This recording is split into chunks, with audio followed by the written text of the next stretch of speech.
Salve, salve, gente boa! Eu sou o professor Euclides, essa é a Escola Teófilos. Bem-vindos ao nosso canal, bem-vindos a mais um Catequese ponto a ponto. E o ponto de hoje é o ponto 269. Deus onipotente, faz tudo quanto lhe apraz. Bom, gente boa, vamos entender o que esse ponto 269 quer nos dizer. Esse ponto que está dentro da temática do poderoso Criador do céu e da terra, que faz tudo o que lhe apraz. O ponto 269 diz o seguinte: as Sagradas Escrituras confessam a cada passo o poder universal de Deus. Ele é chamado o poderoso de Jacó, o Senhor dos exércitos, o forte, o poderoso. Se Deus é onipotente, no céu e na terra, é porque foi Ele quem fez. Portanto, nada lhe é impossível. Ele dispõe à vontade a sua obra. Ele é o Senhor do universo, cuja ordem foi por Ele estabelecida. Ele permanece inteiramente submisso e disponível. Ele é o Senhor da história, governa os corações, os acontecimentos segundo a sua vontade. O vosso poder imenso sempre vos assiste. E quem poderá resistir à força do seu braço? Bom, Deus é onipotente. Já tratamos isso no ponto 68. Contudo, aqui temos algo novo. Faz tudo quanto lhe apraz. Poderoso, Criador do céu e da terra. Nada lhe é impossível. Ele governa a história e os corações segundo a sua vontade. E o fundamento dessas expressões, está dentro da própria Escritura. Ou seja, a criação ex nihilo, ou seja, Deus cria a partir da sua palavra. Né? Aqui também surgem os títulos, né? O poder de Jacó, o poderoso Jacó, o Senhor dos exércitos, do Todo-Poderoso. Esses títulos, eles expressam o poder de Deus, a soberania divina sobre a história, sobre o cosmos. Também vão falar de um poder, de um governo providencial, que realiza tudo realiza tudo segundo o conselho e a vontade. E isso nos faz linkar poder e providência. Ou seja, o catecismo via Sagrada Escritura, ele nos faz entender que se Deus é Criador e Senhor, nada lhe é externo, ou seja, nada existe sem Ele. A sua ação, ela alcança então o cosmos, a história e os corações humanos. Dentro da teologia da Igreja, durante muitos séculos, muitos foram aqueles que tentaram explicar isso de uma maneira um pouco mais profunda. E aí, posso dizer que São Tomás de Aquino é muito importante nesse ponto, porque ele trabalha com duas temáticas que são muito interessantes. Poder absoluto de Deus, ou seja, potência absoluta, mas também poder ordenado. A potência ordenada, ou seja, a potência absoluta é a capacidade de realizar tudo o que é possível. E o poder ordenado é agir segundo a sabedoria e a ordem. Ou seja, para Santo Agostinho, a onipotência, e na onipotência, abranja tudo o que é possível. E muito mais do que tudo o que é possível, tudo que é lógico, mas tudo que é genuíno. Ou seja, tudo que tem um porquê. Então, Deus é simplicidade absoluta, é ato puro. Por isso o seu poder, ele não se limita à matéria, à condição. Deus é a causa primeira do ser. Então, essa criação ex nihilo mostra que o poder de Deus pode ser arrancado do nada pela ação divina. A onipotência, ela não implica arbitrariedade, né, injustificada. Então, na tradição, a onipotência parece sempre ligada à bondade perfeita de Deus. Deus faz tudo o que lhe apraz, mas o que apraz a Deus é compatível com a sua bondade e com a sua sabedoria. O catecismo vem sublinhar isso, que a potência divina, ela se manifesta pela misericórdia e pelo perdão. Em Santo Agostinho, isso é tratado de uma maneira muito bonita, porque providência é ilimite aparente. Santo Agostinho, na obra Cidade de Deus, Ele faz distinções de muita importância. Deus é chamado de onipotente por fazer a sua vontade. Não se perde a liberdade humana, nem se equivale à onipotência com arbitrariedade. Então, Agostinho, ele trata o mal como privação do bem, o que ajuda a conciliar e a entender a onipotência como um ambiente onde o mal, ou seja, ele não cabe. Então, no poder de Deus, não cabe a capacidade de fazer o mal, porque a capacidade de fazer o mal é a inexistência do ser.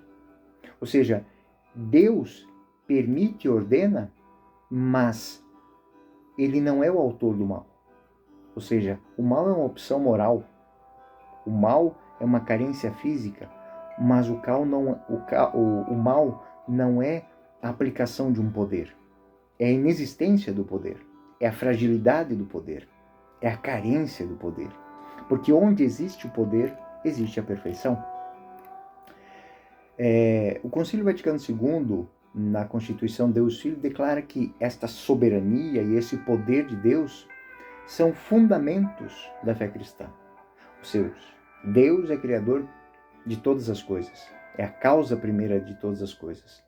E o catecismo vem recuperar essa herança ao afirmar que está a universalidade do poder divino, a ação providente na história.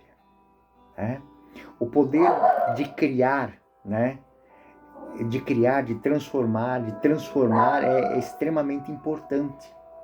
Então existe aqui uma resposta, para muitos questionamentos, Pode Deus criar uma pedra que ele mesmo não pode levantar? São perguntas, que às vezes parecem lógicas, mas são paradoxos contraditórios, O poder não inclui realizar o contraditório. Coisas sem sentido não entram no alcance da potência divina.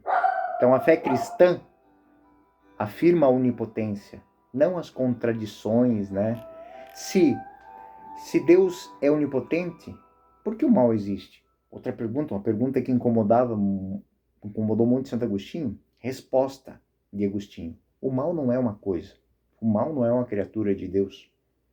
O mal é a privação do bem. Deus pode permitir a existência de males contingentes para extrair até mesmo o mal, o mistério da providência. A onipotência divina é compatível com a liberdade criada e a ordem moral. O catecismo, então, ele retoma isso e afirma que a bondade suprema de Deus, ela concorda com a sua permissão e traz o remédio.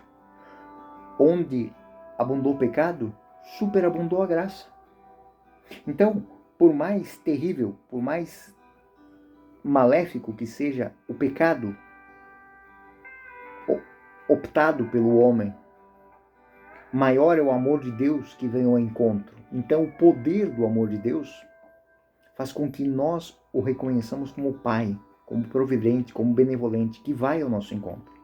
E aí, existem algumas questões, mas se Deus é tão bom assim, por que permitiu o mal? Porque ele prefere a queda à destruição do homem. Porque o homem foi criado livre para amar. E se eu não der a capacidade dessa liberdade, não é o homem. Eu estou tocando na essência do que é o homem. Então, Deus, no seu poder, na sua bondade, transforma o pecador em santo. Transforma o erro em acerto. Transforma, pela abertura de Deus e pelo sim do homem, o velho em novo. Eis que faço novas todas as coisas. Então, essa onipotência de Deus, ela é transformadora, mas ela não elimina a responsabilidade do homem. Deus pode todas as coisas possíveis, mas ele não toca na responsabilidade do homem. Deus sustenta o homem, mas o agir moral humano é real e responsável. A providência divina não suprime a liberdade, mas engloba no horizonte de sentido. Ou seja, sou livre por quê? Qual é o propósito da minha inteligência, da minha vontade, da minha liberdade? A que elas estão de fato a serviço? Isso, abordado dentro de uma sala de aula de catequese, parece muito teológico, mas uma linguagem catequética. Deus Todo-Poderoso, tudo o que existe veio dele, contudo, o que é absurdo não é coisa e não pertence ao seu poder. Deus age sempre em comunhão com a sua sabedoria e com a sua vontade. Ou seja, a sabedoria e a vontade nada mais são que o propósito. Um exemplo simples. Deus criou o universo pela palavra, isto é, o poder criador. Perdoa os pecados, manifesta o seu poder, mas a sua misericórdia através do quê? Da palavra. Quando os jovens, quando o cristão vai a um confessionário, é isso que ele encontra. Eu pequei, eu falhei, eu estou em caos. E Deus diz, eu te perdoo, vá em paz e não peques mais. Perguntas para a catequese, né? O que significa dizer que Deus é todo-poderoso na sua vida? Como confiar na providência sem justificar o mal? Eu confio no poder de Deus, no amor de Deus, mas e o mal? O mal é uma opção. O mal é uma opção que está ali, mas não é um propósito. O propósito é a santidade. O propósito é o amor. O propósito é a dignidade. E aí, né, temos que entender que essas realidades são realidades muito cotidianas nossas. Muitas pessoas pensam muito nisso, vivem com essas questões. E muitos até se afastam da fé por não conseguir responder essas questões. Então, no nosso dia a dia, nós devemos buscar nos evangelhos, na palavra de Deus, no testemunho, o consolo e a confiança. Ou seja, é lembrar que essa onipotência de Deus sustenta a esperança cristã. Ele tem poder para transformar, para restaurar, para redimir. Então ele é poderoso. Outra questão. Incentivar esta humildade diante do mistério. Reconhecer os nossos limites e entender os porquês de Deus. A fé não reduz Deus a um mecanismo, nem confunde causa com efeito. Ou seja, eu não vou abarcar todas as respostas, mas eu pretendo, humildemente, viver todas as minhas respostas. Saber que para cada atitude de propósito, de bem, de bondade, de amor, existe o poder de Deus que mantém, que zela, que leva à perfeição. Isso leva à compreensão de que a ética é responsável. Ter a certeza de que Deus governa, de que Deus sustenta, Ele não exime a minha luta contra o mal. Eu tenho que vencer minhas tentações. Eu tenho que buscar enfrentar as minhas vicissitudes cotidianas. Eu tenho que buscar cooperar com a graça. Onde abundou o pecado, superabundou a graça de Deus.